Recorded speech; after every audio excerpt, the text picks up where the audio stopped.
मित्रांनो, आज आपल्या बाळूमामाच्या गावातून आलेले संपत पाटील आणि प्रशांत पाटील यांनी गाय खरेदी केलेली आज लोणी मार्केटमध्ये.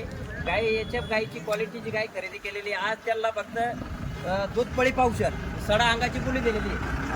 सांगा तुम्ही थोडंसं गायबद्दल, तुम्ही आता जी गाय दिलेली आहे तुम्ही कायची बोली दिलेली आहे आम्हाला? बस तुमचा जोड आम्हाला पळी पावशर. मग तुम्ही जबाबदार नाही, फक्त तुम्हाला आम्ही कधी फोन लावू की ज्यावेळेस तुमच्या सणाला अडचण येईल आम्ही त्यावेळेस फोन लावू. नाहीतर तुम्ही जर त्याच्यात सहभागी नाही झाले तर आम्ही आमच्या हिशोबाने कारवाई करू. धन्यवाद. बाळूमामाच्या नावानं ठीक आहे. बरेचसे लोकांनी मागितली पण शेटला काय घाम फुटला नाही. पण राजू भाऊ आणि आपले सोहेल शेठ ज्यावेळेस समोर आले तर त्यांनी जास्त आम्हाला हावभाव केलाच नाही. तर त्यांनी पण त्यांचे 2 लाख 2.5 लाख त्यांनी खोटे केले आपल्याला. तर मग सोहेल भाऊचं म्हणणं काय आलं की ही गाय चांगली आहे. संपत पाटील आणि प्रशांत पाटीलला म्हणलो ही गाय तुम्ही मन मोकळे घ्या.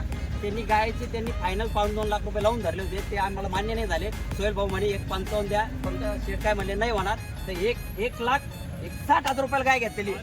तुम्ही शांत म्हणून मारल्या उड्या तुम्ही. अरे साऱ्यांना माहित आहे मी कुठं नाही कमी.